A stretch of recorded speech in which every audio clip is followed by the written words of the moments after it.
म दुवै समूहलाई नै सुनाउँदैछु र हाम्रो फेसबुकमा फलोवर्सहरूलाई पनि जय मसीह। आजको हाम्रो विषय चाहिँ भेट हुने पाल रूपी आराधना। भेट हुने पाल रूपी हाम्रो आराधना अथवा भेट हुने पाल भन्नाले तम्बु, अंग्रेजीमा ट्याबरनेकल भन्छ। ट्याबरनेकल टाइप अफ आवर वर्शिप हैन। यो चाहिँ आज हामी कसरी आराधना गरिरहेका छौँ, यो कुनै एउटा सिद्धान्त छैन, कुनै एउटा डाइरेक्सन अथवा हामीले यसरी गर्नुपर्छ भनेर म तपाईहरुलाई फोर्स गर्दिनँ। तर मेरो पक्षमा मलाई सोध्नुहुन्छ भने म चाहिँ यसरी गर्छु। जब हामी आफ्नै बल तागत, आफ्नै अन्डरस्ट्यान्डिङ समझमा उहाँलाई आराधना गर्न लाग्छौँ, हाम्रो आराधना टिक्दैन, हामी अलि पछाडि बरबराउन थाल्छौँ। तर यदि हामीले भेट हुने पाल रूपी ट्याबरनेकल टाइप अफ आराधना गरौँ भने म तपाईलाई ग्यारेन्टी दिन्छु, तपाईँ 3 दिन 3 रात पनि निरन्तर कन्स्टेन्टली अविच्छिन्न रूपमा तपाईँ आराधना गर्न सक्नुहुन्छ। किनभने परमेश्वरले हामीलाई कसरी उहाँलाई आराधना गर्ने हो उहाँले आफ्नो वचनद्वारा हामीलाई प्रकट गर्नुहुन्छ। बाइबलको पुरानो करारमा धेरैको निम्ति बाइबलको पुरानो करार अब बितिसक्यो, अब त्यो हुँदैन। हामी नयाँ करारमा छौँ। ख्रीष्ट यीशु आउनुभयो, पुरानो करारलाई उहाँले पूरा गर्नुभयो। अब हामीलाई आवश्यक छैन, धेरैको सोचाइ त्यो पनि छ। तर बाइबलमा पुरानो करार जम्मै सेडोहरू हो। नयाँ करारमा हामी के गर्नेछौँ, हामीले के गर्नुपर्छ भन्ने कुराको सेडोहरू हो। तपाईले पहिलो कुरिन्थी 10:11 पढ्नुभयो भने के भन्छ, ती पुरानो करारमा लेखिएका कुराहरू चाहिँ तपाईँ र मेरो अर्थी उपदेशको निम्ति हो। जस हामी एभोइड गर्न सक्दैनौँ, ती कुराहरू हाम्रो जीवनमा भोइड पनि हुन सक्दैन। त्यो कुराहरू चाहिँ हाम्रो निम्ति, हाम्रो अर्थी उपदेशको निम्ति। रोमी 15:4 भन्दछ पुराना कुराहरू जे के भयो त हामीलाई सिकाउनको लागि लेखिएको हो। जस पुरानो करार सक्यो भनेर हामी बन्द गर्न सक्दैनौँ। मैले धेरै पल्ट भनेको छु, व्यवस्थाको कुन भाग बितेर गयो, ख्रीष्ट यीशुले पूरा गर्नुभयो र कुन भाग चाहिँ अहिले पनि हाम्रो लाइफमा एकदम एक्टिभली होइन, हामीलाई जीवन दिने वचनको रूपमा छ भन्ने कुरा धेरै पल्ट मैले भनेको छु। कलसी 2:17 भन्दछ पुरानो करारका अभ्यासहरू जे के थियो त अहिले हामीले गर्नुपर्ने कुराहरूको जे छाया थियो, जे कुरा पुरानो करारमा थियो त्यो चाहिँ तपाईँ र मैले आज स्पिरिचुअली के गर्दैछौँ त हाम्रो जीवनमा पुरा गर्दैछौँ। उदाहरणको लागि येशू ख्रीष्ट, पुरानो करारमा तपाईले येशू ख्रीष्ट लेखेको देख्नुहुन्न, तर प्र्याक्टिसमा त अभ्यासमा अनि सांकेतिक रूपमा, छायाको रूपमा प्रभु येशू ख्रीष्ट उत्पत्तिको 1 अध्यायदेखि उहाँ मलाकीको पुस्तकसम्म उहाँ छायाको रूपमा हुनुहुन्छ। आदिमा परमेश्वरले सृष्टि गर्नुभयो। तपाई नयाँ करारमा कहाँ ल्याएर गाँच्नुहुन्छ? आदिमा वचन थियो, वचन परमेश्वरसँग थियो र वचन नै परमेश्वर हुनुहुन्थ्यो। परमेश्वरले सृष्टि गर्नुहुँदा के गर्नुभयो त बोल्नुभयो, उहाँले वचन बोल्नुभयो अनि पवित्र आत्मा त्यहाँ हुनुहुन्थ्यो। पवित्र आत्माले त्यो वचनलाई के गर्नुभयो, उहाँले क्रिएट गर्नुभयो, एउटा सृजना एउटा बनाउनु भयो उहाँले। नयाँ करारमा तपाईँ देख्नुहुन्छ स्वर्गदूतले परमेश्वरको वचन बोल्छ, मरियमले त्यो वचनलाई के गर्छ, धारण गर्छ। अलौकिक तरिकाले त्यो वचन पवित्र आत्माले मरियमको गर्भमा राखिदिनुहुन्छ। धेरै अहिलेको साइन्सले के भन्छ, कहाँ हुन्छ त्यस्तो, कोही बाबु बेगर पनि कोही जन्मिन्छ, पुरुषसँगको सहवास बेगर कोही स्त्री गर्भवती हुन सक्छ र? साइन्सको एउटा प्रश्न, प्र्याक्टिकल लाइफमा हामीले बुझ्ने कुरा हो त्यो। तर यदि अहिले पनि एउटा स्त्री र पुरुषको सहवास बेगर कोही नानी जन्मनु पर्छ भनेर परमेश्वरको प्लान एन्ड पर्पजमा छ भने परमेश्वरले अहिले पनि जन्माउन सक्छ। तर छैन, किन येशू ख्रीष्ट लास्ट आदम हुनुहुन्छ। अनि हिब्रू 1:1 परमेश्वरले चाहिँ विगतमा विभिन्न समयको पाटाहरूमा विभिन्न तरिकाले उहाँ बोल्नुभयो। कहिलेको लागि? आजको लागि, तपाईहरु मेरो निम्ति। त्यसकारणले मैले 4वटा पदहरू तपाईलाई बताएको छु। त्यो के भन्दाखेरि पुरानो कुराहरू के त तपाईहरु मेरो शिक्षाको निम्ति, तपाईहरु मेरो अभ्यासको निम्ति, तपाईहरु मेरो छायाहरू हुन् ती सबै। जस्तै पुरानो करारमा तपाईले कति प्रकारको बलिदानहरू देख्नुहुन्छ। पाप बलि, अर्ध बलि, अन्न बलि, मेल बलि, खालखालको बलि। तर त्यो बलि एउटै येशू ख्रीष्टको बलिदानको संकेत थियो, छाया थियो। थुमा देख्नुहुन्छ, त्यो 4 खुटे थुमा। तर त्यो आजभन्दा 2000 वर्ष अगाडि येशू ख्रीष्ट बलिदान हुनुभएको संकेत थियो। किनभने येशू आउँदै गर्दाखेरि यूहन्ना बप्तिस्मा दिनेवालाले भन्यो, हेर संसारको पाप उठाइलाई जाने थुमा। उहाँले उठाइलाई जाने थुमा भनेर देखाउनु हुँदाखेरि त्यहाँनिर कालो पाठा थुमा आउँदै थिएन, पाङ्ग्रे थुमा आउँदै थिएन, त्यहाँ प्रभु येशू आउँदै हुनुहुन्थ्यो। सबै संकेतहरू हो। त्यसकारण आज तपाईहरु म आराधना गर्छौं, अनि तपाईहरु मेरो आराधना पनि बाइबलमा हैन अलरेडी रेकर्डेड छ, कसरी हामी आराधना गर्नुपर्छ भन्ने कुरा। आराधना कन्सर्ट हैन। कहिले कहिले अहिले नेपालतिर पनि सुरु हुँदैछ। नेपालतिर पनि अमेरिकातिर प्रेज कन्सर्टहरू हुन्छ। प्रेज कन्सर्टहरू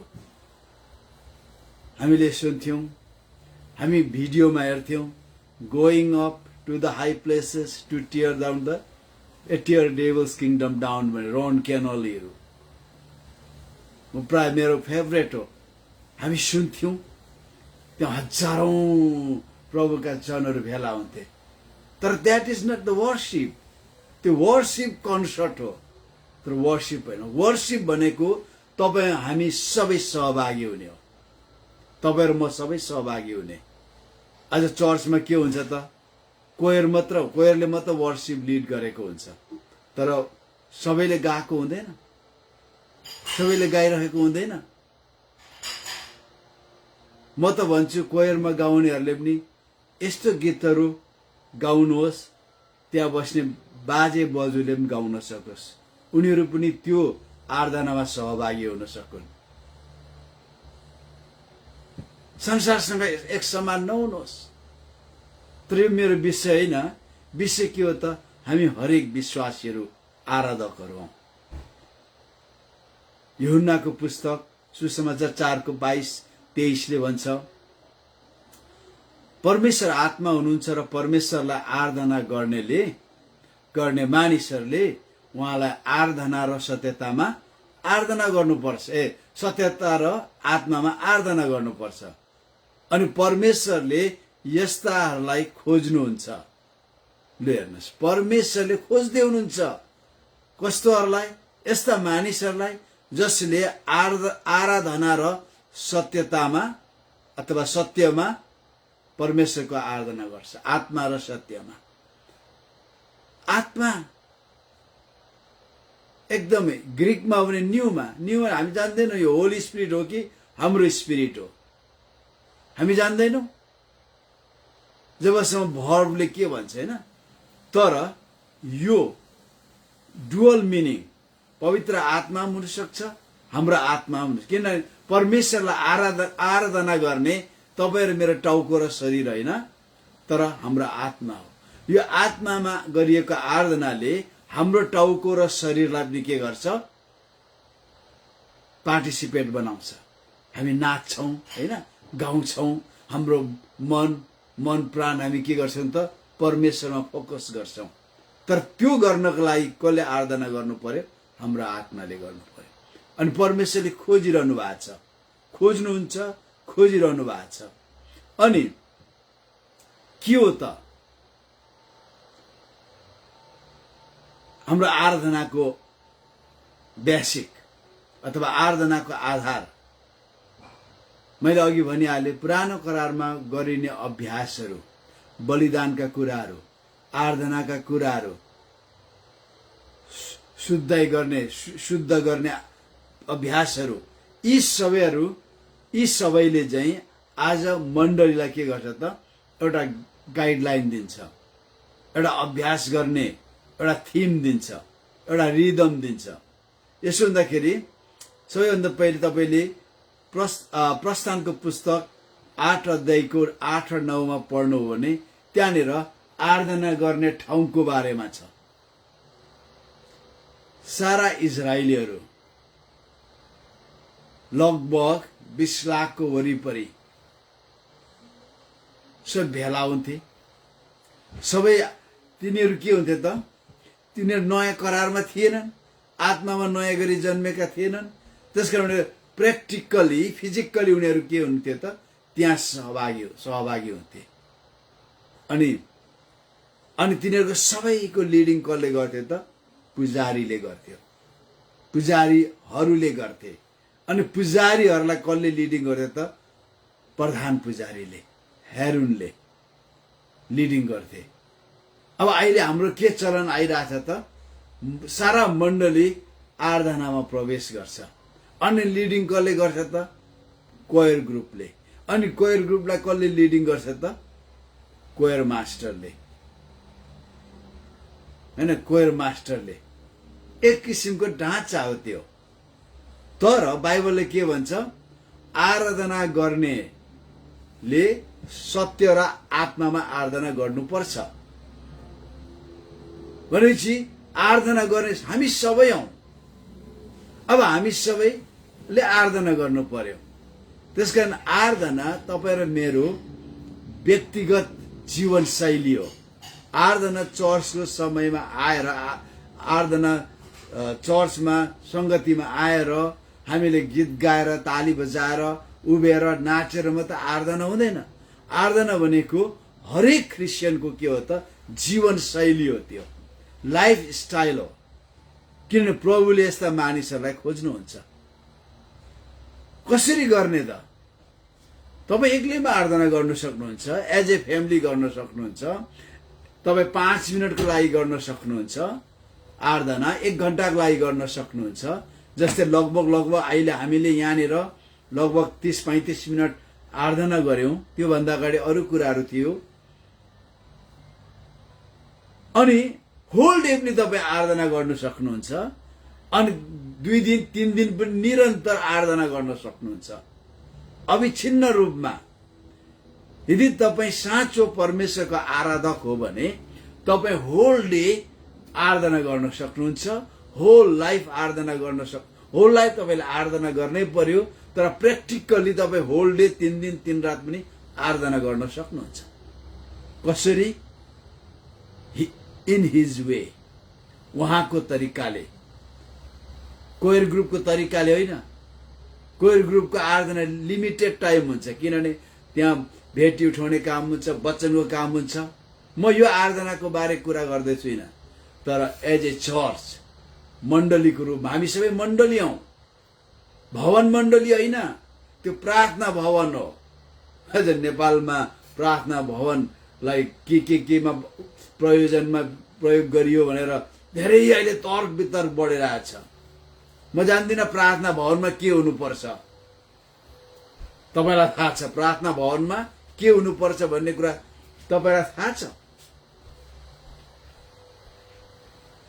अब जे हुनुपर्ने ठाउँमा भएन भने, अर्कै कुरा भयो भने म जान्दिनँ। म जहिले पनि एउटा कुराको चाहिँ म आलोचक हुँ। म अमेरिकामा घुम्दाखेरि, युरोपमा घुम्दाखेरि हाम्रा नेपालीहरूले घण्टाको 2 पाउन्ड, 1 घण्टाको 100 पाउन्ड, युरोपतिर हो भने 100 पाउन्ड तिरेर आराधना गर्छन्। अमेरिका भने हरेक आइतबार 2 घण्टाको, महिनामा $500 देखि $700, $800, $900 सम्म तिरेर आराधना गर्छन्। त हामीले नेपालमा मण्डली भवन बनायौं प्रभुको कृपाले, अनि हामीले त्यसलाई डेडिकेट गर्यौं। मेरो बुवाले डेडिकेट गरिदिनु भयो। हामीले भन्यौं यो भवन तपाईको महिमाको लागि निर्माण भएको छ, यो भवनले तपाईको मात्र महिमा गर्नेछ। अब हामी त्यसलाई भाडामा लाउन सक्दैनौं। त्यो परमेश्वरको महिमाको लागि हो। यहाँ म हिँड्छु, आराधना गर्नको लागि भाडामा दिएको देख्छु। मेरो प्रश्न हुन्छ, तपाईहरुले यो मण्डली भवन निर्माण गरेर डेडिकेट गर्दाखेरि तपाईहरुले परमेश्वरको महिमाको लागि भनेर डेडिकेट गर्नु भएको थियो कि हामी भाडामा आराधना गर्ने भाडामा दिन्छौं भनेर डेडिकेट गर्नु भएको थियो? पैसा कमाउनु डेडिकेट गर्नु भएको थियो। 1918 सालमा म युके मा थिएँ। 1 महिना थिएँ म त्यहाँ। विभिन्न मण्डलीहरुमा सेवा गर्यौं। अनि फोक्सटनमा मेरो भाइ र म ब्रेकफास्ट गर्न गयौं एउटा रेस्टुरेन्टमा। मलाई अचम्म लाग्यो। 100 वर्ष अगाडि त्यो रेस्टुरेन्ट चर्च थियो। फोक्सटन, केन्टको साउदर्न पार्टको फोक्सटन, त्यहाँदेखि इङ्ग्लिश च्यानल देखिन्छ। सायद मौसम सफा भएर बाइनाकुलर हेर्यो भने फ्रान्स पनि देखिन्छ होला। त्यो चर्च थियो। त्यो कसले डेडिकेट गर्यो, कुन रेभरेन्डले गर्यो, कसले प्रार्थना गर्यो, सबै त्यहाँ लेखिएको छ। अनि for the glory of God भनेर लेखेको छ। तर त्यो भवन रेस्टुरेन्टमा परिणत भयो। Vibrant restaurant. मेरो भाइ र मैले त्यहाँ ब्रेकफास्ट खाउँ भन्दा मिठो भएर लन्चै खाइदियौं हामीले थपेर। तर मलाई चस्से लागिराख्यो त्यहाँ। एउटा सेवकको नाताले, एउटा पास्टरको नाताले, एउटा सुसमाचार सेवकको नाताले, शिक्षकको नाताले मलाई चस्से लाग्यो। त्यो चाहिँ के थियो भन्दाखेरि परमेश्वरको महिमाको निम्ति भनेर डेडिकेट गरेको चर्च बिल्डिङ। त्यहाँ लेखेको छ, त्यहाँ एक समय त्यो चर्च 80 मानिस आउँथे। तर त्यो चर्च आज बिक्री भएर रेस्टुरेन्ट भएर गएको छ। कति दुखलाग्दो कुरा हो। त्यो प्रार्थनाको भवन हो, त्यो चर्च हैन, प्रार्थनाको भवन। प्रार्थनाको भवनमा केवल परमेश्वरको महिमा हुनुपर्छ। परमेश्वरको महिमा। हिजो अस्तिको दिन एकजना परमेश्वरको दाससँग म बात मारे। अनि उहाँले भन्दै हुनुहुन्थ्यो, अब हामीले चर्च भवन, प्रार्थना भवन, चर्च भवन चाहिँ किन्ने तर्खरमा छौं दाजु भन्नुभयो। प्रेज द लर्ड। तर यहाँ त लोन पनि दिइहाल्दो रहेछ 20-25 वर्ष। अनि त्यो भाइले भन्नुभयो, यदि लोन त जसले पनि दिइहाल्छ नि, त्यो लोन त जसले पनि दिइहाल्छ। तर परमेश्वरले दिनु भनेको लोन होइन, free, debt free, paid of किन्ने हो। त्यो परमेश्वरले जुटाइदिनुहुन्छ। परमेश्वरको योजना तपाईं र मैले ऋणमा किन्ने होइन। मलाई झ्यास्से लाग्यो। मेरो दिन मलाई याद आयो। हामीले हाम्रो चर्च पेड अफ बनायौं। हामीले ऋणमा बनाएनौं हाम्रो चर्च। लाखौं हामीले पेड अफमा चर्च बनायौं। परमेश्वरको प्लान ऋणबाट छुटकारा हो। ऋणबाट छुटकारा। हतार नगरौं, प्रार्थना गरौं, कसले दिन्छ भन्ने होइन। तर जब ऋणमा बनाउँछौं त्यति बेला हामीलाई टेन्सन आउँछ। महिना मर्ने बित्तिकै टेन्सन। मोर्गेजको होला, नेपालमा भने ब्याजको होला, साउको होला। कतिवटा प्रार्थना पत्रहरू हामीले वितरण गर्छौं, रिक्वेस्टहरू वितरण गर्छौं। तर त्यो भाइले मेरो आँखा खोलिदियो। हो, म चर्च भवन बनाउँदिन, तर आँखा खोलिदियो। अब कसैले चर्च बनाउनको लागि रिक्वेस्ट गर्यो भने मैले त्यो भाइको गवाही भन्नुपर्छ। प्रभुले दिनुभयो भने फ्री अफ कस्ट, उहाँले फ्री अफ कस्ट होइन, पेड अफै दिनुहुन्छ। तर कहीँ देख्दैनौँ। तर परमेश्वर स्रोत हुनुहुन्छ। खैर मेरो विषय यो होइन, तर हामी चर्च हौँ, हामी मण्डली हौँ, हामी आराधकहरू हौँ। किनभने दोस्रो पत्रुस 2:9 भन्छ हामी राजकीय पुजारी हौँ। राजकीय पुजारीले आफ्नो ड्युटी एक्जिक्युट गर्दा उसले आराधना गर्छ, अन्तर्विन्तीहरू ल्याउँछ, प्रशंसा गर्छ। हामी राजकीय पुजारी हौँ। राजकीय पुजारी हुनुको लागि, तपाईँ आराधक बन्नुको लागि तपाईँको आवाज राम्रो हुनु पर्दैन, तपाईँको औँलाले गिटार फिट्नु पर्दैन, ड्रम बजाउनु जान्नु पर्दैन। त्यो ट्यालेन्टहरू हो, त्यो पनि चाहिन्छ। तर तपाईँ आत्मिक आराधक हुनको लागि तपाईँको आराधनालाई म्युजिकले लिड गर्दैन, तपाईँको आत्माको आवाजले लिड गर्छ, तपाईँको डेभोसनले लिड गर्छ। त्यस कारणले गर्दा बाइबलमा के हुन्छ त, भजन सङ्ग्रह 22:3 परमेश्वर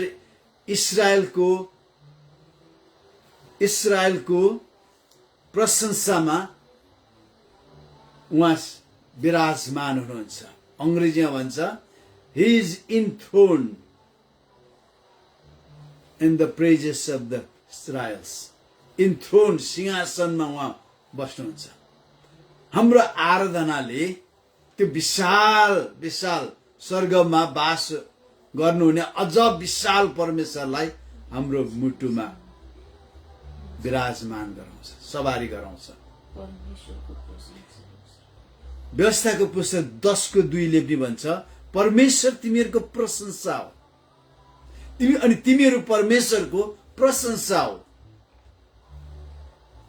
22 वर्ष परमेश्वर हाम्रो प्रशंसाको स्रोत हुनुहुन्छ भने हामी चाहिँ परमेश्वरका प्रशंसाहरू हौँ।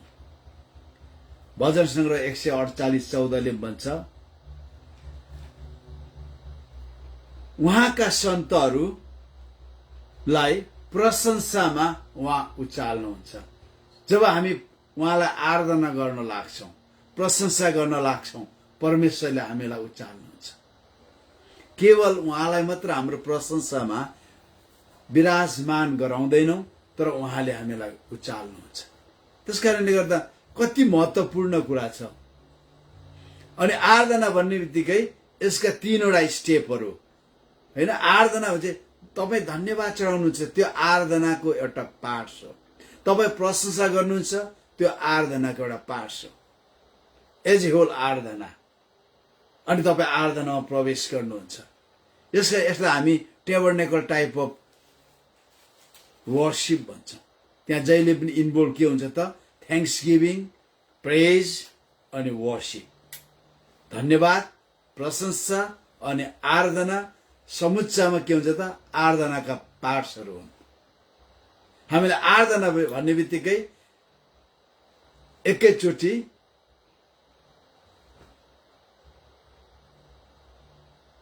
घुँडा टेकेर आराधना गर्ने कुरा मात्र छैन, त्यहाँ धन्यवाद दिने काम छ, प्रशंसा गर्ने काम छ अनि आराधना गर्ने काम छ। अनि परमेश्वरले यो आराधना पछाडि हामीलाई लास्टमा सप्लिकेसन गर्ने ठाउँ दिनुहुन्छ। आउनुहोस् त्योहरू हामी हेर्नेछौँ। Duncan Williams, bishop Duncan Williams घानाका प्रभुका सेवक हुन्, एकदमै खरो परमेश्वरको दास। उहाँका मण्डलीहरू अमेरिका, युरोपभरि छ, कति एसियामा पनि छ। उहाँले भन्नुहुन्छ इजरायलले, यहुदीहरूले दिनमा 3 पल्ट आराधना गर्छन्, प्रार्थना गर्छन्। इस्लामिस्टहरूले 5 पल्ट आराधना गर्छन्, तर हामी क्रिस्चियनहरूले 7 पल्ट गर्नुपर्छ भन्नुहुन्थ्यो। 7 पल्ट, किन बाइबलमा लेखेको छ। बाइबलमा भजन सङ्ग्रह 119:164 7 पल्ट, दिनको 7 पल्ट परमेश्वरको आराधना। दानियलले 3 पल्ट गर्थ्यो। दानियल एउटा यहुदी थियो। मुसलमानहरूले 5 पल्ट आराधना गर्छ, प्रार्थना गर्छ, तर तपाईँ र मैले 7 पल्ट। तर हामी धेरै छौँ दिनमा अनिवार्य रूपमा 2 पल्ट गर्ने। कति बेला? बिहान खाना खाँदा र बेलुकी खाना खाँदा 7 पल्ट। त्यो खाना खाँदा आराधना हुँदैन। अनि हाम्रो आराधनाको ढाँचा तपाईले भजन सङ्ग्रह 100 अध्यायमा जानुस् त। 100 अध्यायमा भजन सङ्ग्रह 100 अध्यायमा तपाईले त्यहाँ ढाँचा पाउनुहुन्छ 4 र 5 मा। उहाँको वचनको तिनैखि पढौं। परमप्रभु नै हाम्रो परमेश्वर हुनुहुन्छ भनी जान। उहाँले नै हामीलाई बनाउनु भयो र हामी उहाँकै हौं। हामी उहाँका पर्जा र उहाँका खर्कका भेडाहरू हौं। 4 मा उहाँको भवनका द्वारहरूभित्र धन्यवादसित पस, धन्यवाद साथ पस र प्रशंसा गर्दै उहाँको मन्दिरमा प्रवेश गर। उहाँलाई धन्यवाद चढाऊ र उहाँको नाउँको प्रशंसा गर, किनभने परमप्रभु भला हुनुहुन्छ र उहाँको करुणा सदाकाल रहन्छ। उहाँको विश्वसनीयता पुस्तादेखि पुस्तासम्म रहि नै रहन्छ। यहाँ के भन्छ त? आराधना गर्ने प्रवेश गर्दा उहाँका भवनमा, द्वारमा, गेट्समा के गर्दै पस्छ? धन्यवाद साथ पस्छ र प्रशंसा गर्दै उहाँको मन्दिरभित्र प्रवेश गर। यो हाम्रो नयाँ करारको, मैले भने नि पुरानो करार छ तर के हो त्यो एउटा सेडो हो। How new testament saints have to worship God, that is the shadow, symbol. जसरी क्रुसको बलिदान तपाईले कतिवटा बलिहरू देख्नुहुन्छ, तर येशू ख्रीष्टले एकैपल्ट क्रुसमा टाँगिँदा सबै बलिहरू उहाँले मेट गर्नुभयो। यो आराधनाको एउटा ढाँचा हो। किन एफिसी 5:9-20 भन्छ, तिमीहरू एकसाथ हुँदा भजन गाउँदै, आत्मिक गीत गाउँदै, धन्यवाद दिँदै आऊ भन्ने छ। कलसीमा पनि त्यही देख्नुहुन्छ 3को 16मा हामी त्यसरी आउँछौँ। अब तपाईले यो त चर्चको कुरा भन्नुहुन्छ होला, तर यो चर्चको कुरा हैन, यो तपाईले आफ्नो व्यक्तिगत जीवनमा पनि, किन तपाई राजकीय पुजारी हुनुहुन्छ, म राजकीय पुजारी हौ। जब हाम्रो आराधना त्यति बेला अर्थपूर्ण हुन्छ जब त्यति बेला चाहिँ हामीले आफूलाई एउटा व्यक्तिको रूपमा हैन, एउटा पुजारीको रूपमा देख्न थाल्छौँ। पुजारीको रूपमा देख्न थाल्छौँ। हामीले हाम्रो आराधनामा येशूलाई देख्न थाल्छौँ। तब मात्र हामी आत्मिक आराधना गर्न सक्छौँ। सबैभन्दा पहिले भेट हुने पालमा पवित्र स्थानदेखि बाहिर के हुन्थ्यो त? त्यहाँनिर बाटा के अरे वेदी हुन्थ्यो, त्यहाँ ठुलो ब्राजन अल्टर हुन्थ्यो। जति बलिदान चढाउने कामहरू त्यही हुन्थ्यो। बलिदान चढाउँथे, बलिदान चढाउने जलाउने काम त्यही हुन्थ्यो। अनि त्यसले के देखाउँछ त? हामी पनि जब व्यक्तिगत रूपमा परमेश्वरलाई आराधना गर्न प्रवेश गर्छौं, हामी परमेश्वरलाई बलिदान चढाउँछौं। अनि के को बलिदान? अब तपाईँ मैले बलिदान चढाउनु पर्ने कुरा रहेन। हाम्रो रुपियाँ पैसा चढाउँदैनौ बलिदान। कहिले मिस्टेक नगर्नुहोस्। प्रभुलाई दिनुहुन्छ, मैले मेरो पैसा प्रभुको कामको निम्ति बलिदान गरे, त्यो कदापि मिल्दैन। त्यो थीम मिल्दैन, संकेत मिल्दैन, सन्दर्भ मिल्दैन। प्रभुले तपाईँ र मेरो रुपियाँ पैसाको बलिदान बलि चाहनुहुन्न। नम्बर 1, तपाईँ र मैले हाम्रो जीवनलाई सेक्रिफाइस गरेका छौं। नम्बर 2, हामीले सेक्रिफाइस गर्ने हामीसँग बाँचेको एउटै कुरा के हो त? तपाईँ र मेरो ओठबाट निस्किने धन्यवाद। हिब्रू 13:15 भन्छ, धन्यवादको बलिदान चढाऊ। धन्यवादको बलिदान। कतिले अब थप्पडी मारेर बलिदान, तालीको बलिदान अरे यो त्यस्तो हुँदैन। त्यो हामीसँग उहाँलाई चढाउने एउटै बलिदान, हाम्रो शरीरदेखि बाहिर धन्यवाद छ। धन्यवादको बलिदान चढाऊ। त्यहाँ के भन्छ त?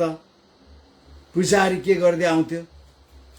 सारा इजरायलको अगुवाई गर्दै धन्यवाद दिँदै आउँथ्यो। त्यहाँ आएर बलिदान चढाउँथ्यो। आज हामी परमेश्वरलाई आराधना के गर्न आउँदा के गर्छौँ? हामी धन्यवादको बलिदान चढाउँछौँ। अनि चान्चुने कुरा छैन यो। हामी प्रभु धन्यवाद के तपाईँ मैले हृदयदेखि भनेका छौँ कि हाम्रो शिरदेखि भनेका छौँ? रोमी 12:1 भन्छ, तिमीहरूले आफूलाई जिउँदो बलिदान स्वरूप उहाँमा समर्पण गर। आफूलाई बलिदानको रूपमा, जिउँदो बलिदानको रूपमा चढाऊ। जिउँदो बलिदानलाई आगोमा लाउँदा भाग्छ नि, आगोमा लाउँदा भाग्छ। गाह्रो छ। तपाईँ र मेरो जिउँदो बलिदान चढाउनु पर्ने तपाईँ र मेरो आत्मा होइन, तपाईँ र मेरो शरीर होइन, तपाईँ र मेरो प्राण, मन, इच्छा र भावना, माइन्ड, विल, इमोसन, जो जहिले पनि तपाईँ र मैले परमेश्वरको कुरा सोध्छौँ, नकारात्मक त्यसले ल्याउँछ, विचारहरू ल्याउँछ। मेलमिलाप गरौँ भन्यो, हेत कति गर्नु, क्षमा दिउँ भने कति क्षमा दिनु, क्षमा माग्नु कति क्षमा माग्नु हो, प्रेम गर्नु कति प्रेम गर्नु हो, सबै नकारात्मक सोचहरू ल्याउँछ। जिउँदो बलिदान त्यो बलिदानमा बस्न चाहँदैन तपाईँ र मेरो। त्यसकारण प्रभुले भन्नुभयो आत्मा तयार छ। प्रभुले शरीर भने चाहिँ फ्लेस भन्नु चाहिँ फ्लेस, बडी भने चाहिँ फ्लेस, त्यो माइन्ड स्पिरिट सोल चाहिँ फ्लेस हो, देह हो, त्यो तयार छैन। उदाहरणको लागि म छोटो उदाहरण लान्छु। तपाईँ होल नाट प्रार्थना गर्न तपाईँको आत्मा रेडी छ, तर जब प्रार्थना गर्नु तपाईँ घुँडा टेक्नुहुन्छ, तपाईँको घुँडा दुख्नुभन्दा अगाडि तपाईँको मन दुख्न थाल्छ। हेत भोलि काममा कसरी जाने होला, के गर्ने होला। प्रभुको कामको निम्ति तपाईँको हात, तपाईँको औँलाहरू सिधै गएर चेकबुकमा जान्छ, लेख्न आँटेको हुन्छ। हेत यो गरे त मोर्गेजको कुरा आयो, यो कुराहरू गाह्रो छ, तपाईँको पेन वापस आउँछ। सही पनि गरेको, डेट पनि लेखेको, नाम पनि लेखेको, तर फिगर लेख्ने बेलामा, दशंश दिनेमा तपाईँको स्पिरिट रेडी छ, आज्ञाकारी छ, हट्ट अगाडि बढ्छ, तर तपाईँको यसले हेट यो गरेर त बर्बाद हुन्छ। आँखाले हेरेर हिँड्ने मान्छेले परमेश्वरको सेवा गर्न सक्दैन। आँखाले हेरेर हिँड्ने, आँखाले के देख्छ? अभाव र खाँचोहरू देख्छ, आँखाले देख्छ, समस्याहरू देख्छ, तर तपाईँको आत्माले के देख्छ? अभाव र खाँचोहरू माथि परमेश्वरको प्रोभिजन देख्छ। भय र त्रासमाथि परमेश्वरको सुरक्षा देख्छ। तपाईँको शारीरिक आँखा र तपाईँको मानसिक आँखा मिल्छ। तपाईँको अनुभव होला, कतिपल्ट प्रभु काम गर्ने तपाईँलाई जोस आयो, तर पछिको कुरा सम्झिनु भयो, यसरी चल्दैन। तपाईँले आफूलाई ब्याकअप गर्नुहुन्छ। तपाईँले त्यहाँ के गुमाउनु भयो भन्ने कुरा त्यति बेला तपाईँलाई थाहा हुँदैन, समयको अन्तरालमा थाहा पाउनुहुन्छ। अहो, त्यति बेला मैले यस्तो गरेको भए प्रभुले मलाई कहाँ पुर्याउनुहुन्थ्यो होला, के गर्नुहुन्थ्यो होला। त्यति बेला एक दिन तपाईँलाई रियलाइज हुन्छ। यस्ता अवसरहरू धेरै हामीले जीवनमा गुमाएका हुन्छौँ। किन? हामी आत्माको अधीनमा होइन, शरीरको अगाडि हिँडेका हुन्छौँ। त्यसै कारण रोमी 12:1 भन्छ, तिमीहरूले के गर? जिउँदो बलिदान स्वरूप आफूलाई समर्पण गर। जब आराधनामा आउनुहुन्छ, प्रभुलाई धन्यवादको प्रशंसा चढाउनुहोस्। हिब्रू 13:15-16 मैले अघि भने, अनि पहिलो कोरिन्थी 6:19-20 धन्यवादको प्रशंसा, बलिदान चढाउने। मैले उहाँलाई धन्यवाद, तपाईसँग धन्यवाद दिने के छ होला? तपाईँ एकदम खुल्ला आकाशमा उभिएर, डाँडाको टुप्पोमा उभिएर तपाईँ आँखा बन्द गरेर सोच्नुहोस् त, तपाईँले धन्यवाद दिने पर्ने कुराहरू कति तपाईँको जीवनमा छ। तपाईँलाई लाग्छ होला मेरो घर छैन, के को लागि धन्यवाद दिने? मन परेको गाडी छैन, मर्सिडिज छैन, मर्सिडिज छैन, BMW छैन, के को लागि धन्यवाद दिने होला? तपाईसँग BMW छ, तर तपाईसँग फेरारी छैन, के को लागि धन्यवाद दिने होला? तपाईको फेरारी छ, लम्बोर्गिनी छैन, के को लागि धन्यवाद दिने होला? रोल्स रोयस छैन, के को लागि धन्यवाद दिने होला? त्यो पनि छ तर जेट छैन, प्लेन छैन। हेर्नुहोस्, जब तपाईले आफ्नो महत्वाकांक्षा बढाउँदै लानुहुन्छ त्यो कहिले पनि मिट हुँदैन। तर जब सानै कुरामा तपाईले परमेश्वरलाई धन्यवाद दिनुहुन्छ, तपाईले धन्यवाद दिनुपर्ने कुराहरू असंख्य असंख्य पाउनुहुन्छ। असंख्य प्रशस्त तपाईले धन्यवाद दिने कुराहरू। हेर्नुहोस्, तपाईले तपाईको पाप क्षमा पाउनुभयो, परमेश्वरले असल परिवार दिनुभयो, असल छोराछोरी दिनुभयो, तपाईलाई जब दिनुभयो, तपाई खाली खुट्टा हिँड्नु परेको छैन, जुत्ता छ, जुत्ता पनि तपाई पाइदल हिँड्नु परेको छैन, तपाईसँग 2 व्हील छ, 4 व्हील छ, समय आउँदैछ जेटमा फ्लाइटमा उड्ने पनि। धन्यवाद दिने कुराहरू कति छ। परमेश्वरले तपाईको कदम कदममा उहाँले आफ्नो भलाइले बिछाइदिनु भएको छ। He has paved your path with goodness. कति भलाइ कुराहरू दिनुभएको छ तपाईलाई। तपाई धन्यवाद दिनुपर्ने, धन्यवाद दिएर तपाई प्रवेश गर्नुहुन्छ आराधना गर्न। प्रभु धन्यवाद, धन्यवाद, धन्यवाद। हाम्रो आराधनाको पहिलो स्टेप धन्यवाद हो। तपाई र मैले उहाँले हाम्रा पापबाट छुटकारा दिने प्रावधानहरू मिलाइदिनु भयो, हामी धन्यवाद दिन सक्छौं। हाम्रा प्रार्थना सुन्नुभयो, धन्यवाद दिन सक्छौं। हामी आपद विपदमा थियौं, उहाँले जुटाइदिनु भयो, सहायता दिनुभयो, धन्यवाद दिन सक्छौं। हामी लोनलीनेसमा थियौं, डिप्रेसनमा थियौं, उहाँले हामीलाई आशा दिनुभयो। हेर्नुस्, धन्यवाद दिनुपर्ने कति प्रशस्त गरी छ। तपाई आशै हराएर गयो, अब मेरो लाइफ यति नै होला, मेरो भोलिको दिन म खुसी देख्दिन होला, कतिपल्ट सोच्नुभयो। तर परमेश्वरले वे आउट दिनुभयो। तपाई आर्थिक स्थिति सुध्रेर आयो। यहाँ कतिजना हुनुहुन्छ विन्डोमा फेसबुक हेर्दै हुनुहुन्छ, कतिजना हुनुहुन्छ तपाईले यीशुलाई विश्वास गरेर तपाईको जीवन अझ नराम्रो भएर गएको, अझ तपाईको आर्थिक कुराहरू सकिएर गएको कतिजना हुनुहुन्छ। तपाईहरु कतिजना हुनुहुन्छ मलाई ऋण लाग्यो नि विश्वास गरेर भन्नेहरु पनि हुनुहुन्छ। तर ऋण लाग्नु भन्दा अगाडि तपाई परमेश्वरको हेभेनली बैंकिङ सिस्टममा, परमेश्वरको आर्थिक व्यवस्थामा, अर्थनीतिमा चल्नु भयो कि भएन? बिजनेस सुरु गर्नु भन्दा अगाडि परमेश्वरलाई सोध्नु भयो कि भएन? लगानी गर्नु भन्दा अगाडि परमेश्वरलाई सोध्नु भयो कि भएन? तपाईको गल्तीले परमेश्वरलाई गल्तीको दोष परमेश्वरलाई दिनु मिल्दैन।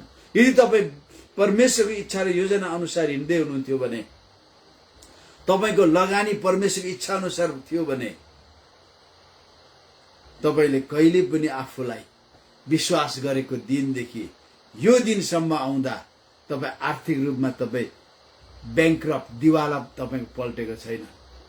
कुनै पनि कुरामा फरक यति हो, त्यो दिनदेखि यो दिन आउँदा तपाईका केसहरू फुल्यो होला, तपाईको अनुहारमा चौरी पर्यो होला, तपाईको उमेर ढल्क्यो होला, तर तपाईको कुनै पनि कुरा परमेश्वरले तल जाने दिनु भएको छैन। इभन तपाईको वृद्ध अवस्थामा परमेश्वरले भन्नुभएको छ, म तिमीहरूलाई तिमीहरूको वास्ता गर्नेछु, तिमीहरूलाई म बोक्नेछु भन्नुभएको छ उहाँले। कसरी हुन्छ? जो परमेश्वरलाई दिनुपर्ने ड्यू कुरा तपाईले दिनुहुन्छ। धन्यवाद दिने कुरा प्रशस्त छ। तपाई जब आराधनामा प्रवेश गर्नुहुन्छ, तपाई धन्यवाद दिनुहोस्। घण्टौं धन्यवाद सम्झी दिन सक्नुहुन्छ। प्रेज एन्ड वर्शिप कोयर ग्रुपले पनि चर्चमा प्रवेश गर्दाखेरि, आराधनामा लिडिङ गर्दाखेरि धन्यवाददेखि सुरु गर्न सक्छ। एक कलेक्टिभली चर्चलाई धन्यवादमा अगाडि बढाउन सक्छ। धन्यवादका कोरसहरू, धन्यवादका भजनहरू, प्रशस्त धन्यवादका कोरस र भजनहरू छ। धन्यवाद दिने। अनि त्यो त्यहाँदेखि पुजारी कहाँ जान्थ्यो? म तपाईलाई भन्दैछु, तपाई जब टेबरनेकल टाइप अफ वर्शिपमा आउनुहुन्छ, आफूलाई राजकीय पुजारीको रूपमा देख्नुहोस्, हेर्नुहोस्। तपाई बलिदान, जसरी त्यो बेला पुजारीले बलिदान चढाउँथ्यो, अब तपाई बलिदान चढाउनुहुन्न, तपाई धन्यवादको बलिदान चढाउनुहुन्छ। धन्यवादको बलिदान, धन्यवाद तपाईले दिनुहुन्छ। धन्यवादी हुनुहोस् हरेक कुरामा। अमेरिकाको एउटा लेबर डिपार्टमेन्टले अनुसन्धान गर्यो, रिसर्च गर्यो। अमेरिकामा 70% कामदारहरू आफ्नो कामसँग खुसी हुँदैन अरे।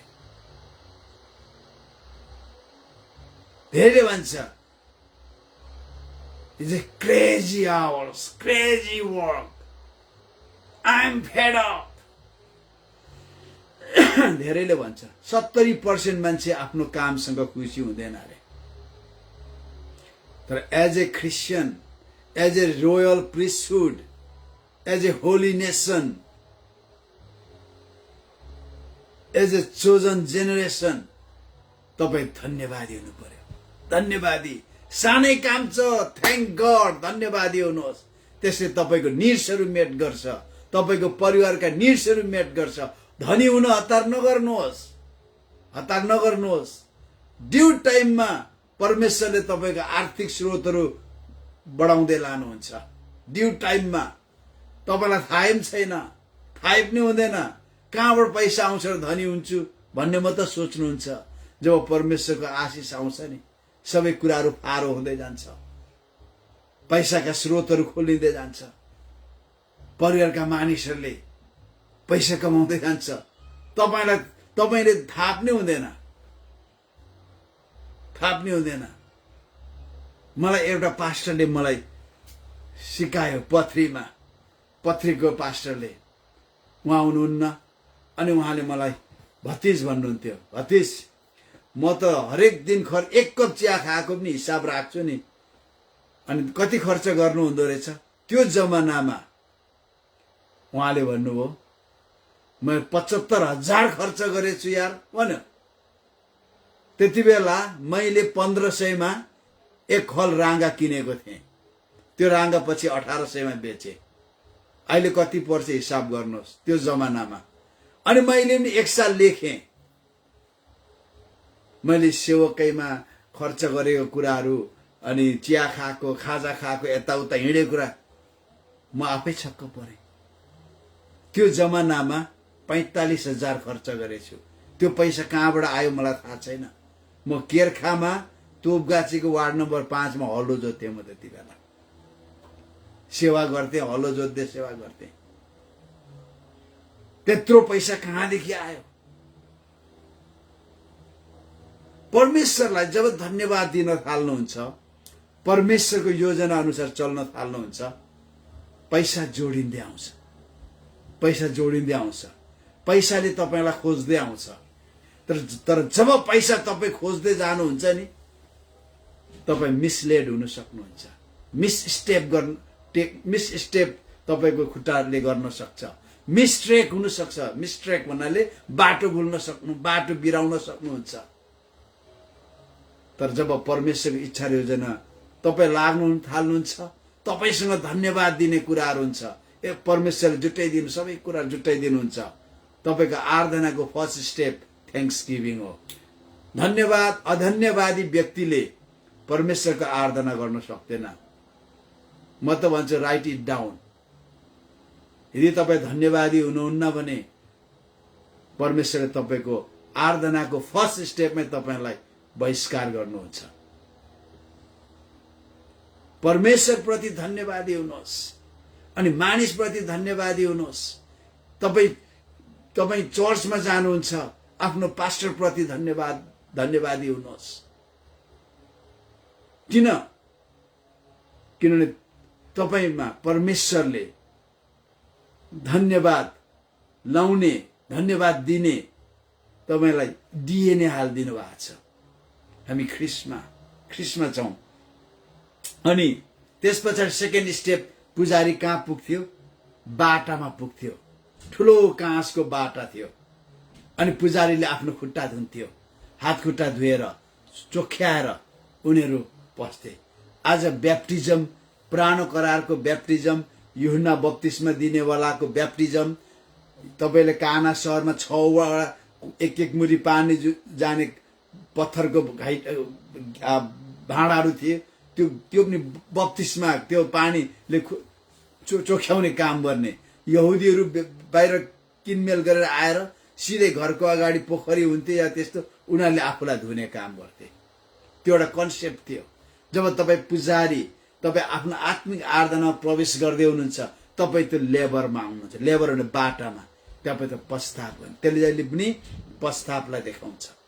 हामी पश्चाताप गर्नु पर्यो, रिपेन्टेन्स। धेरैलाई मन पर्दैन त्यो। कोहीले हामी पश्चाताप गर्यौँ भन्दा होइन अघि नै गरेर आएको किन पर्यो। धेरैलाई मन पर्दैन पश्चाताप गर्न।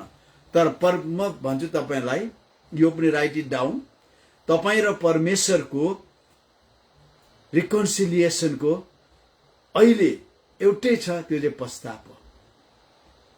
परमेश्वर र तपाईँको बीचको मेलमिलापको जुइनो चाहिँ पश्चाताप मात्र हो। बिना पश्चाताप हामी परमेश्वरमा पुनर्सुधार हुन सक्दैनौँ। रिस्टोरेसनको लागि एउटै मार्ग के हो त? पश्चाताप हो। तपाईँ पश्चाताप गर्नुहोस्, पश्चाताप गर्नुहोस्। किनभने दोस्रो कोरिन्थी 7:1 भन्छ क्लेन्सिङ, धुने काम छ।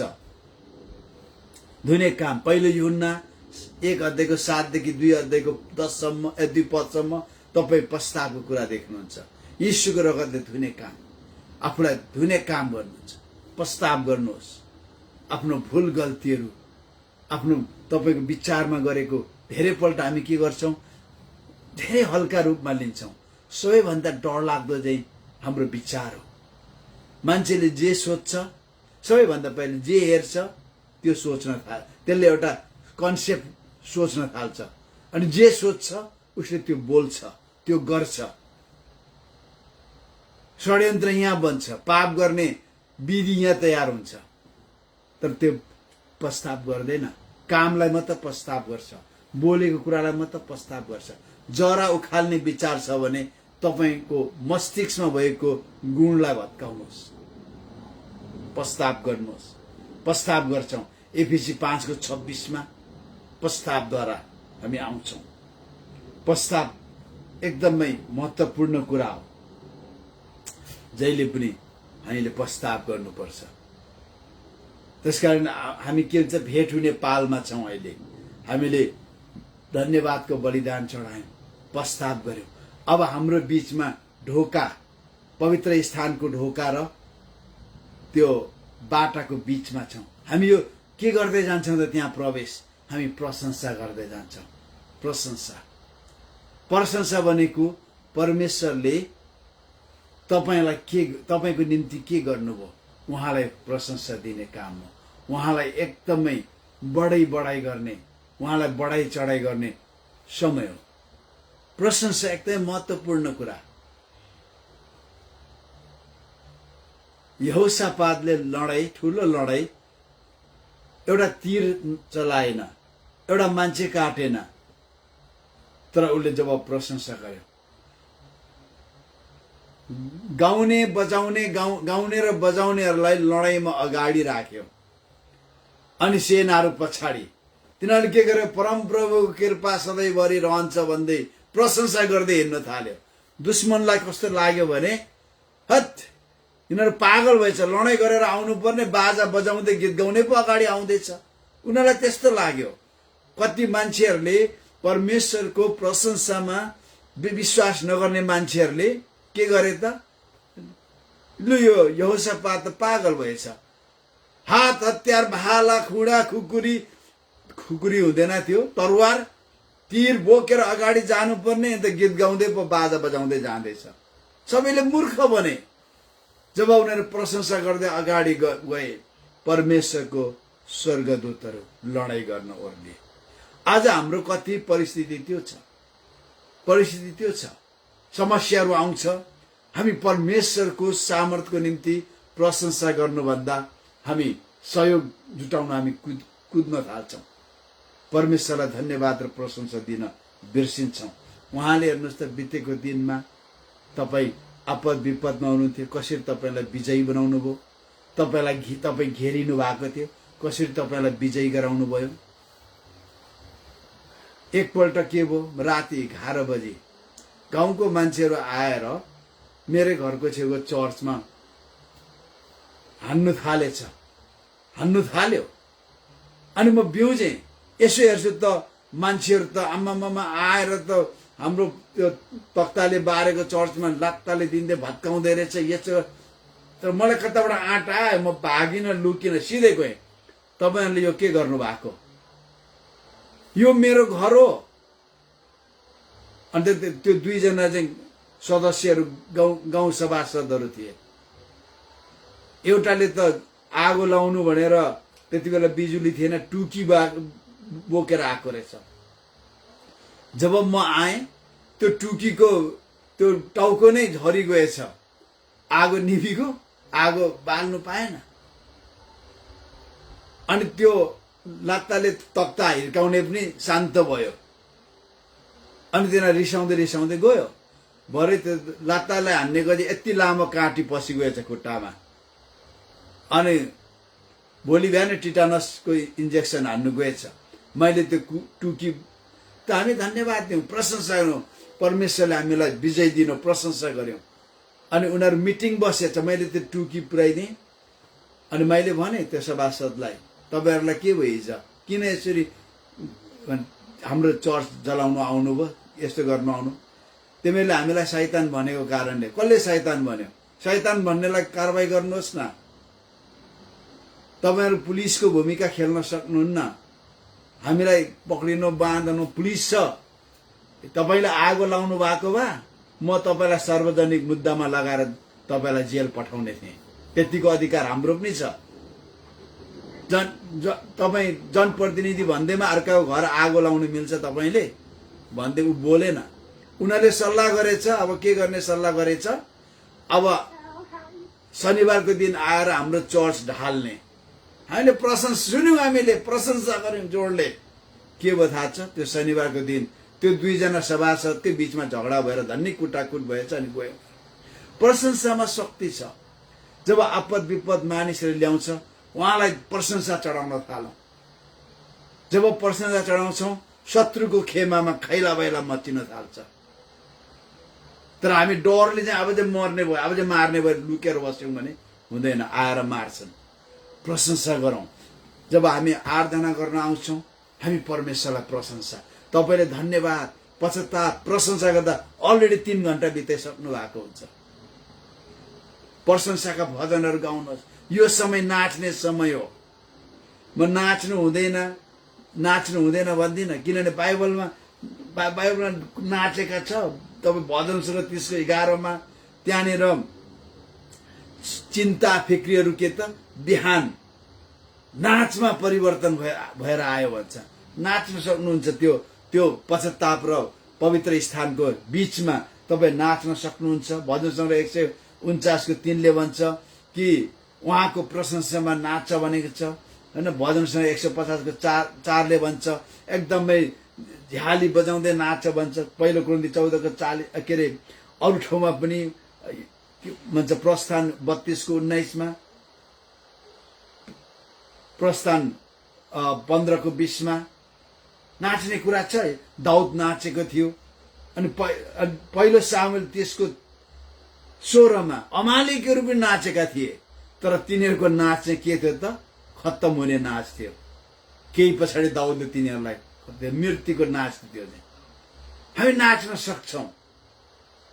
अनि यो नाच बाजाको तालमा होइन, चुड्के तालमा, झ्याउरे तालमा होइन, तपाईँको आवाजको तालमा, तपाईँको आत्माले गाउने गीतहरूको तालमा।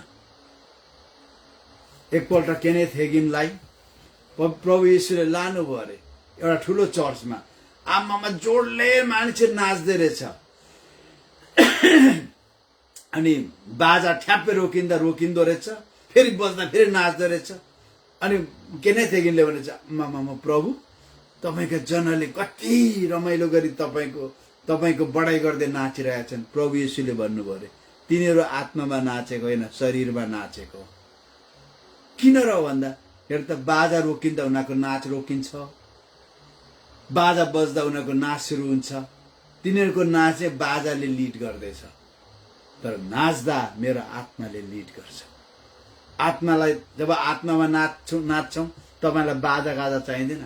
तपाईँको धुन ट्युन तपाईँको मुख हो, तपाईँको अन्य भाषा मेलोडी, धुनहरू, होइन? अनि त्यस पछाडि पुजारी कहाँ प्रवेश गर्छ त? पवित्र स्थानमा। पवित्र स्थानमा के छ? त्यहाँनिर ल्याम्प स्ट्यान्ड छ, त्यहाँ मिनोरा छ, भनेको सामदान छ, हिब्रू भाषामा मिनोरा, सामदान छ त्यहाँ। अनि त्यहाँनिर फेरि अर्कोपट्टि त्यहाँ चाहिँ रोटी राखिएको छ, 12टा के अरे 6-6वटाको लाइनमा 12वटा रोटी राखेको छ। अनि अगाडि के छ? परम महापवित्र स्थान छेउमा त्यहाँनिर धूप बाल्ने ठाउँ छ। त्यहाँनिर 3वटा कुरा छ त्यो पवित्र स्थानमा। त्यहाँ तपाईँ आराधना गर्न लाग्नुहुन्छ। आराधना त होली प्लेसमा, किन? तपाईँले पवित्र आत्मा, जहिले पनि सामदानले पवित्र आत्मालाई देखाउँछ अनि यीशुलाई पनि देखाउँछ। किन? यीशुले भन्नु I am the light of the world, म संसारको ज्योति हुँ। सामदानले ज्योति दिन्छ, सामदानले पवित्र आत्माको संकेत दिन्छ। तपाईँ पवित्र आत्मालाई आराधना गर्न सक्नुहुन्छ, थाल्नुहुन्छ। तब अन्य भाषाहरूमा अनि तपाईँ अन्य भाषा बोल्नुहुन्न रे, गीतको लयहरूलाई तपाईँले आफ्नो भाषालाई लयहरू, धुनहरू गाएर तपाईँ घन्टौँ उहाँको आराधना गर्न सक्नुहुन्छ। अनि त्यहाँदेखि यतापट्टि फर्किनुहुन्छ, तपाईँ रोटी देख्नुहुन्छ। त्यहाँ तपाईँ के छ? एउटा पुजारीको रूपमा हुनुहुन्छ, रोटी देख्नुहुन्छ। यीशुले भन्नुभयो I am the bread of the life. रोटीले चाहिँ यीशुलाई देखाउँछ, म जीवनको रोटी हुँ, जीवनको रोटी हुँ। उहाँ मन्ना हुनुहुन्छ, उहाँ वचन हुनुहुन्छ अनि वचन खाने कुरा हो। उहाँले आफ्नो शरीर दिनुभयो। शरीर दिनु हुँदाखेरि यो तिमीहरूको लागि दिएको खाऊ भन्नुभयो। तपाईँ येशूलाई आराधना गर्न थाल्नुहुन्छ, प्रभु येशूलाई। उहाँ जीवनको रोटी हुनुहुन्छ। उहाँद्वारा तपाईँ बाँच्नुहुन्छ। मानिस रोटीले मात्र होइन, तर परमेश्वरको मुखबाट निस्केको हरेक वचनले बाँच्दछ। त्यो वचन येशू ख्रीष्ट हुनुहुन्छ। तपाईँ आराधना गर्नुहुन्छ। अनि उतापट्टि के छ त? त्यहाँ चाहिँ धूप बाल्ने ठाउँ छ। तपाईँ आफ्नो ड्युटी एक्जिक्युट गर्ने, परमेश्वरलाई आराधना गर्नु छ। यो भित्र तपाईँ घन्टौँसम्म होइन, तपाईँले सुरु गर्नुहोस्। जब फुर्सदको समय हुन्छ, तपाईँ एकछिन होइन, तपाईँले सुझबुझले आराधना गर्नु, तपाईँ 10 मिनटमा आउट हुनुहुन्छ। तर जब टेबरनेकल टाइपले तपाईँ आराधना गर्नु थाल्नुहुन्छ, तपाईँको आराधना जहिले पनि अधुरो हुन्छ। कि समय पुग्दैन, तपाईँको समय पुग्दैन। तपाईँ अन्य भाषामा आराधना गर्नुहुन्छ। अन्य भाषामा कतिले अन्य भाषा बनावटी हो भन्छ, इमोसनल कुरा हो भन्छ। तपाईँ जीवित हुनुहुन्छ, यु आर इमोसनल मेन। मरेको मान्छेको इमोसन आउँदैन। कसैले emotional, okay I am emotional, अन्य भाषामा गाउनुहोस्, अन्य भाषामा गाउनुहोस्, अन्य भाषा धुन लयहरूमा, त्यसलाई नेपाली आफ्नो भाषामा लयहरूमा भन्नुहोस्। त्यो त्यो त्यो त्यो त्यो त्यो त्यो बोल्ने तरिकाले होइन, त्यसलाई गीतको लयमा मेलोडी बनाएर तपाईँ उहाँलाई आराधना गर्नुहोस्।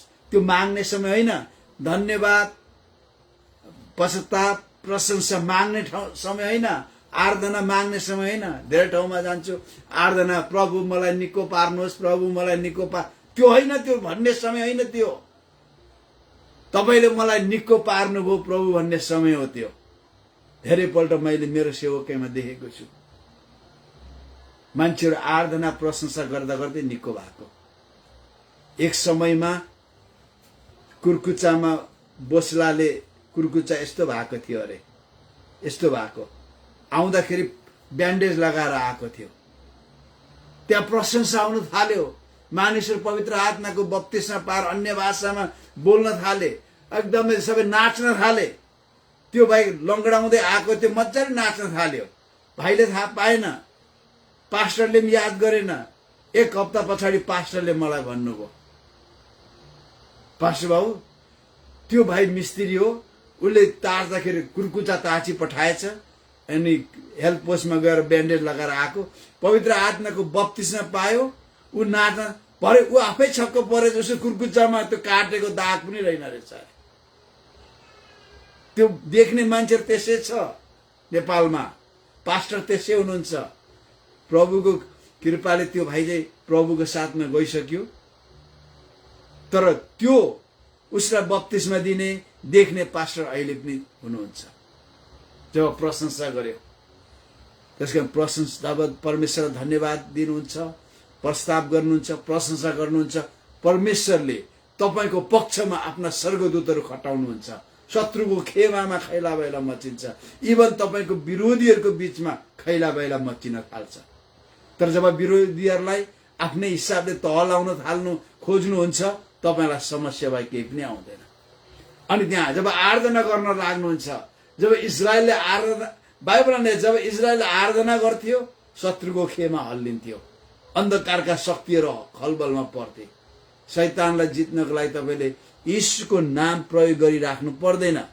जब तपाई भेट हुने पाल रूपी टेबरनेकल टाइप अफ वर्शिपमा पस्नुहुन्छ, चङ्गाइका कुराहरू आउँछ, छुटकाराका कुराहरू आउँछ, परमेश्वरका प्रोभिजनका कुराहरू आउँछ। अनि मैले सक्न आँटे। अनि त्यहाँदेखि त्यहाँ अल्टर छ, वेदी छ, धूप बाल्ने वेदी। हिब्रू 3:13 त्यहाँ भन्छ यीशु हाम्रो प्रधान पुजारी हुनुहुन्छ, हैन? अनि हामी चाहिँ के हुन्छ, राजकीय पुजारी हौं। हामी उहाँलाई आराधना चढाउँछौँ, आराधना, परमेश्वरलाई आराधना चढाउँछौँ। जब हामी त्यो सक्छौँ, हामी महापवित्र स्थानमा प्रवेश गर्छौँ। सोच्नुहोस् एउटा कुरा, यीशु ख्रीष्ट हाम्रो महापुजारी हुनुहुन्छ, महान पुजारी, हाई प्रिस्ट हुनुहुन्छ। त्यति बेला हाई प्रिस्टको लुगा एकदम रङ्गी चङ्गी हुन्थ्यो, एपोद लगाएको हुन्थ्यो, 12टा स्टोनहरू हुन्थ्यो यहाँनिर, 12टा स्टोन। अनि बडो शानसँग ऊ अगाडि आराधनामा प्रवेश गर्थ्यो। उसको लुगाको फेराको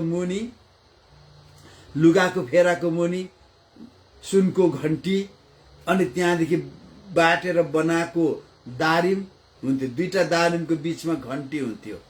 जब ऊ आराधना गर्न भित्री पस्छ, कति घन्टीको मधुर आवाज आउँथ्यो।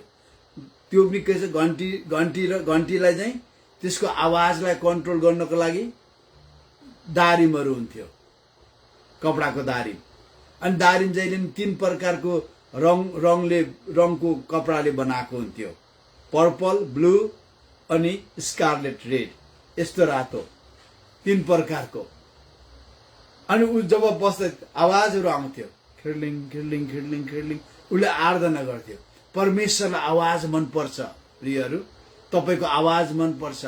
जब आराधना गर्ने समय आउँछ, यसरी मुख बाँधेर नबस्नुहोस्, उहाँलाई आराधना गर्नुहोस्, धन्यवाद दिनुहोस्, प्रशंसा गर्नुहोस्। तपाईको आवाजको लालयित हुनुहुन्छ परमेश्वर। परमेश्वर आवाज सुन्न चाहनुहुन्छ, आवाजको हुनुहुन्छ परमेश्वर। उहाँले सृष्टि आवाजबाट सुरु गर्नुभयो। अहिले पनि साइन्सले भन्छ सृष्टि साउन्ड वेभबाट सुरु भयो। साउन्ड वेभ भनेको के अरे फिजिक्समा क्वार्क्स भन्छ, क्वार्क्स भनेको साउन्ड वेभ। साउन्ड वेभ चाहिँ के हो त, एक आँखाले देखिँदैन, तर आवाजको तरङ्गहरू हो।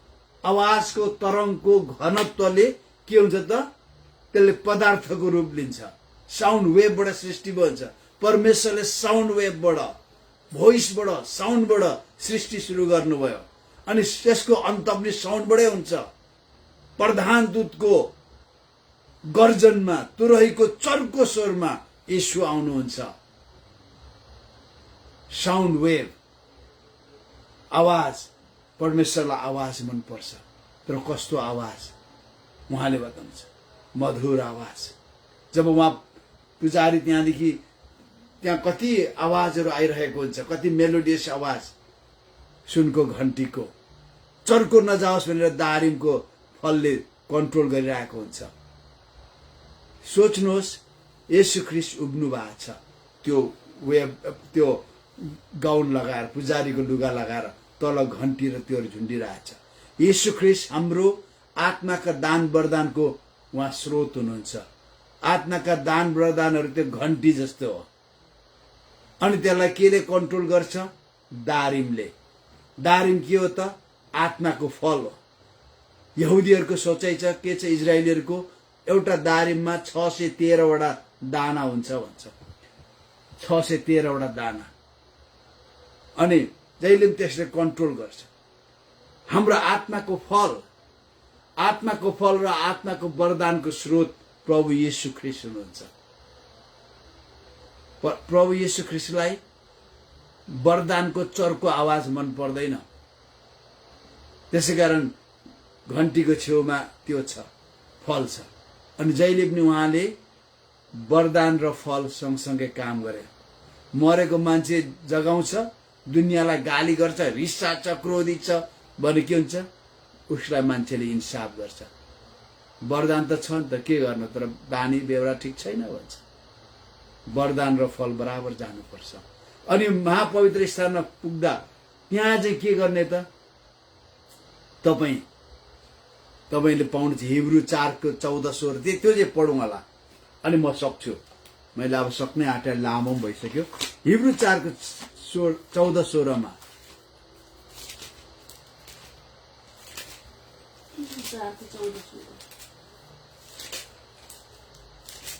यहाँ के भन्छ भने,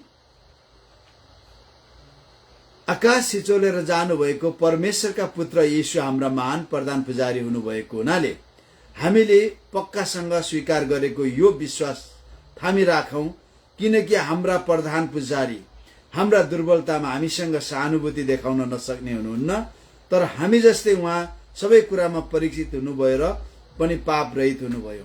यसकारण साहससँग अनुग्रहको सिंहासन नजिक जाउँ र खाँचमाको समयमा सहायता पाउनलाई कृपा र अनुग्रह प्राप्त गर्न सकौं। उहाँ अनुग्रहको सिंहासन, त्यो महापवित्र स्थानमा हामी प्रवेश गर्छौं। त्यहाँ तपाईले आफ्नो सप्लिकेसनहरू, आफ्ना आवश्यकता र खाँचहरू बिसाउनुहुन्छ। त्यहाँ तपाई महापवित्र प्रवेश कहाँदेखि गर्नुहुन्छ? धन्यवाद, पश्चाताप, प्रशंसा, आराधना। अनि त्यहाँ ठाउँमा तपाईले परमेश्वरलाई आफ्नो कुरा राखिदिनुहुन्छ। बसिराख्नु पर्दैन,